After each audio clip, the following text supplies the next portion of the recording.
Takže zdravím, dneska bych vám chtěl představit přípravu zdravé kávy. Nejdříve tady chaga, káva.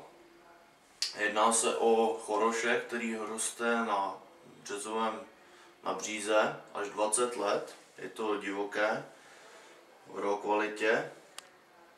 Tato chaga houba je obohacená o divoké šípky, je to silný zdroj antioxidantů, hodně sterolů, polyfenolů, betulin, stopové prvky, měď, železo, hořčík, draslík, vitamin B, zejména kyselina pantotenová, posiluje nadledvinky, je to silný zdroj superoxidismutázy, velice silného antioxidantu.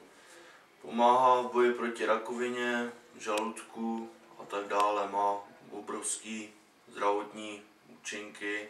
Neobsahuje kofein, to znamená, že nadledvinky nevyčerpává, ale naopak posiluje.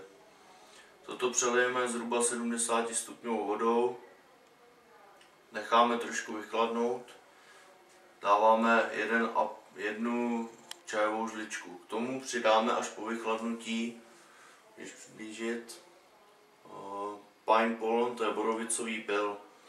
Velice dobrá věc, užívám téměř denně.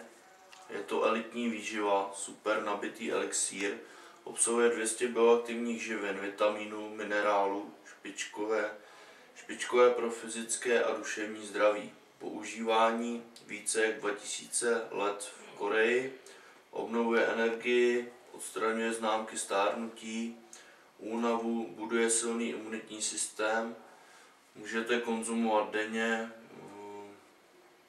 pomáhá androgenům, estrogenům v rovnováze. Můžu vám ještě přečíst, co všechno tady píšou. Obnovuje hladinu hormonů v andropauze a menopauze, reguluje a posiluje imunitní systém, snižuje hladinu cholesterolu, zbavuje reumatických bolestí, vylepšuje metabolické funkce pokožky a vyživuje vlasy na své kořeny, nastavuje endokrinní systém a zvyšuje imunitní sílu orgánů, zlepšuje vytrvalost pro vysokou účinnost a rychlé tempo, chrání kardiovaskulární systém a zvyšuje hladinu superoxidismutázy v srdci, krve, jater a mozku, zlepšuje látkovou výměnu a reguluje váhu, urychluje aktivitu jaterních buněk a reguluje sekreci žluči, reguluje funkci prostaty, je to v prevence nachlazení, obnovuje androgeny a estrogeny, zlepšuje látkovou výměnu a reguluje hmotnost, bezpečné a netoxické, snížení tuku, vyživuje mozek, stimuluje regeneraci jater, zvyšuje hladinu volného testosteronu v krvi, dramaticky zlepšuje vitalitu a výdrž. To já si všechno většinou piju místo kávy po obědě.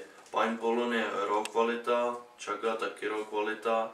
Chagu teda přelévám 70 stupňovou vodou, až to vychladne zhruba na 30 až 40 stupňů, až to je k pití, přidávám 1,5 žličky pine pollen. Díky za zkouknutí, mějte se.